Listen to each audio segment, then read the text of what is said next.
The new C, Blaise Metreweli, the new boss of MI6. What do we know about her? So we actually know quite a lot beyond the government press statement that was released earlier this week. We know that she joined SIS, MI6, in 1999. She had been an undergraduate of anthropology at Cambridge. She has served in the Middle East and Europe, and she is head of SIS's Q branch, which is the sort of geeky, technical aspect of what SIS does. Ben Whishaw in the Bond films, not to trigger you. So her as boss of Q branch, is she, doing exploding pens and cars that go underwater?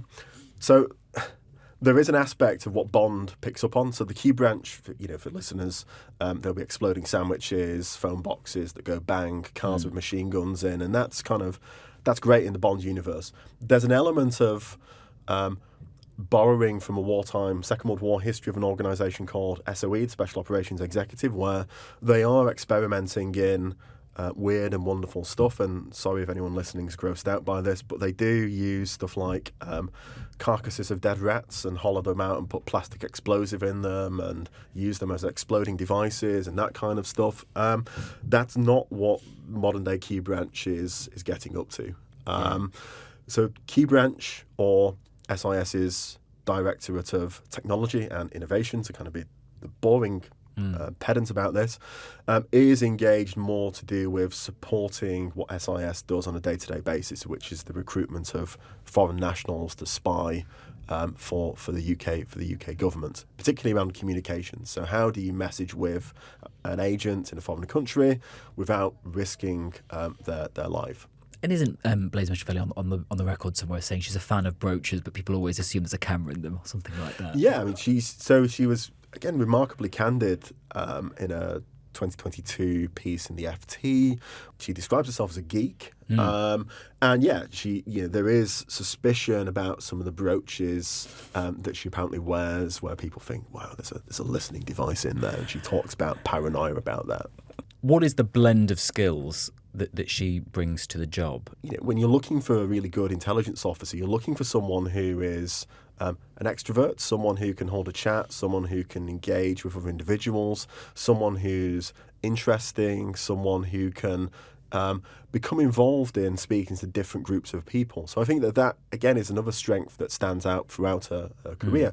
And that when you're looking for someone who becomes an intelligence officer, who then rises through the ranks of the service, who completes the various overseas assignments that you need and then move into the higher echelons of the service, that's the kind of career profile that you want. Someone who's been there, done that, got the T-shirt as an agent handler, but someone who is a human person who can get on with other individuals, who can, be a team player. That's kind of the skills that you want. And do we know where she has applied some of those skills in her long career in the intelligence services? Because it's MI5 and MI6 that she's worked at. Yeah, so in terms of the operational career, it's been described officially as her operating in the Middle East. She's a fluent Arabic speaker with interest across the region. She's also worked in Europe.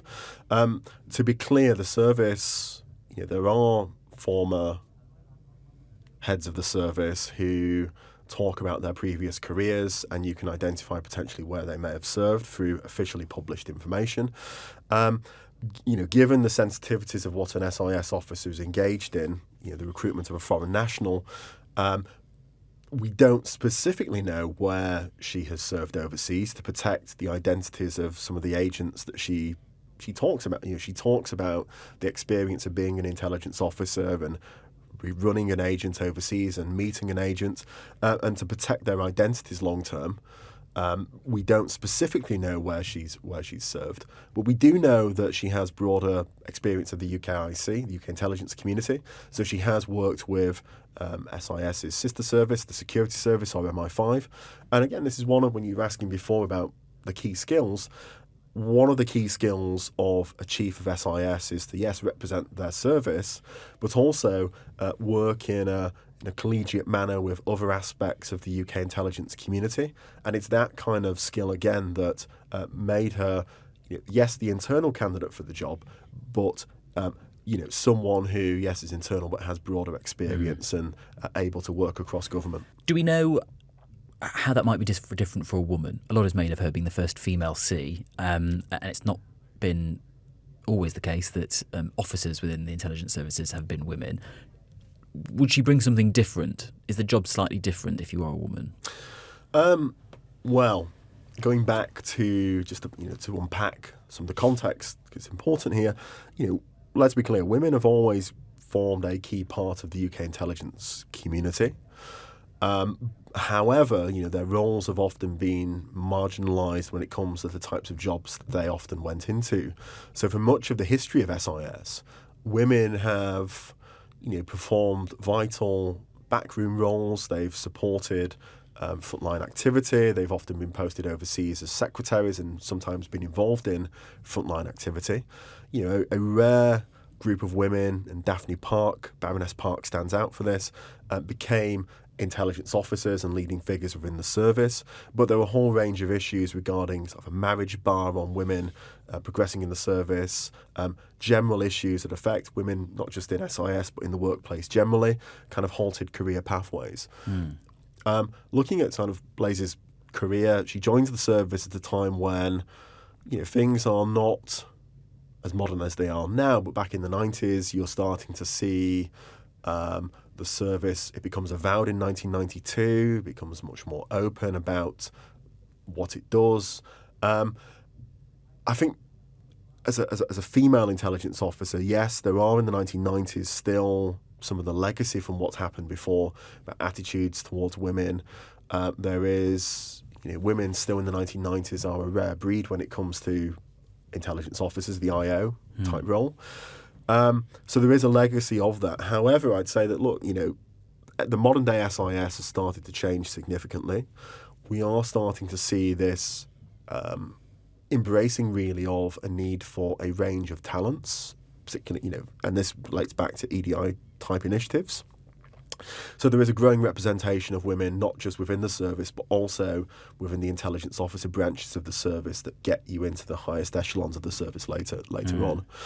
Richard Moore the current C has done quite a lot to encourage and talk a lot about empowering women within the service, and the service has made a clear effort to develop a talent pipeline of women from entrance to the service all the way through to the senior ranks.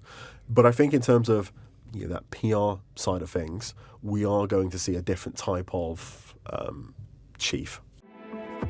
I'm Manveen Rana from The Story, a daily news podcast from The Times. Join me and my co-host Luke Jones for a deep dive into the big stories and investigations. Plus, each month, William Hague hosts an agenda-setting interview with a key newsmaker or big thinker. That's The Story, The Times daily podcast that brings you one remarkable story told in depth. Listen every weekday on The Times radio app or wherever you get your podcasts.